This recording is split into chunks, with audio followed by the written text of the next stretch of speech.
ज्ञान सरोवर में आप सभी का फिर से एक बार स्वागत है। और आज के ज्ञान सरोवर में मैं आपको बताने जा रही हूँ कि अपना काम स्वयं करना कितना हितकारी होता है। लेकिन इसे बताने के लिए ज़रूरी है कि हम एक महापुरुष के जीवन का एक सुंदर सा प्रसंग सुने।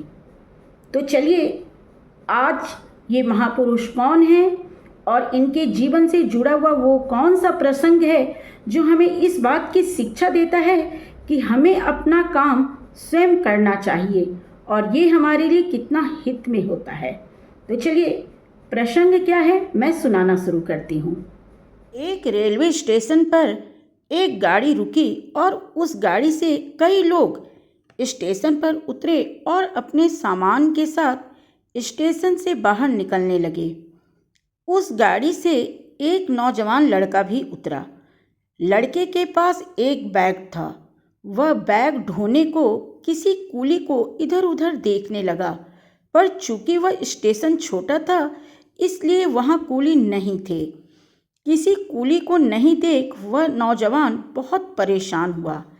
ऐसा भी नहीं था कि उसका बैग बहुत भारी हो और वह उसे स्वयं स्टेशन के बाहर नहीं ले जा सकता हो, पर अपना काम स्वयं न करने की आदत के कारण वह एक छोटे से बैग को भी स्वयं ढोने में परेशानी व शर्मिंदगी महसूस कर रहा था।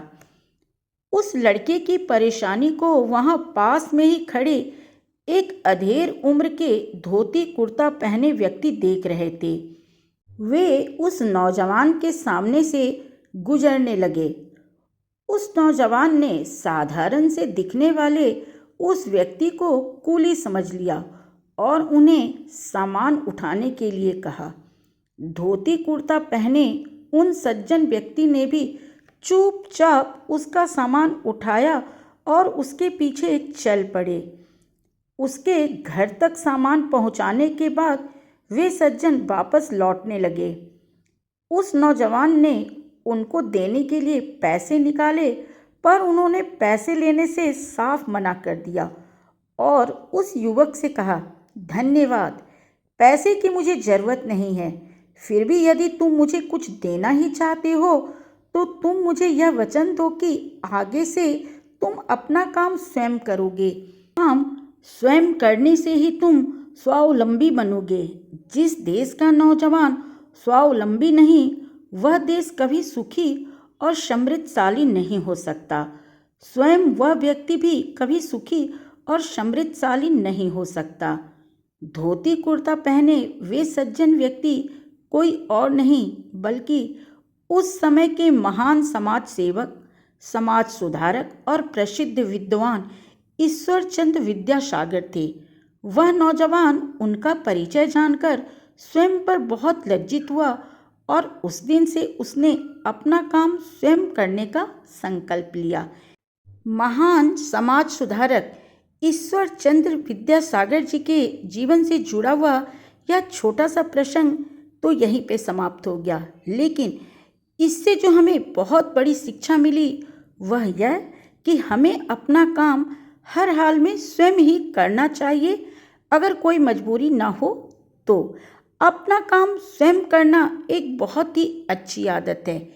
ऐसी आदत के लोग कभी भी अपने काम के लिए दूसरों पर आश्रित नहीं होते। नौकर चाकर होते हुए भी ऐसे लोग अपना काम स्वयं करने में ही अपना बड़प्पन समझते हैं। लाल बहादुर शास्त्री प्रधानमंत्री होते हुए भी अपने कक्ष में स्वयं झाड़ू लगाया करते थे। डॉक्टर APJ अब्दुल कलाम राष्ट्रपति जैसे सर्वोच्च पद पर होते हुए भी अपने वस्त्र स्वयं धोते थे। भारत के प्रथम राष्ट्रपति डॉक्टर राजेंद्र प्रसाद जी भी अपने काम स्वयं ही किया करते थे। गांधी जी अपने साबरमती आश्रम में अपने सारे काम स्वयं करते थे और इसलिए उस आश्रम में रहने वाले कार्यकर्ता भी उनके आचरण से सीख ले छोटे बड़े सभी काम करते थे। शौचालय साफ करना, भोजन बनाना, बर्तन साफ करना, कपड़े धोना, आश्रम की साफ सफाई करना आदि सभी काम आश्रम के लोग स्वयं करते थे और इसमें अपनी शान समझते थे। अपना काम स्वयं करने से व्यक्ति हमेशा चेतन, सक्रिय और ऊर्जावान बना रहता है।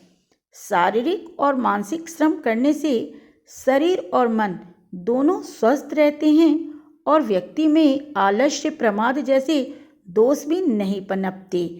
तो फिर चलिए, शिक्षा की इन्हीं बातों के साथ मैं अपनी बातें यहीं पे समाप्त करती हूँ, इस वादे के साथ कि अगली बार मैं फिर आऊँगी किसी प्रेरक प्रसंग अथवा कथा के साथ। तब तक के लिए जय हिंद, जय भारत।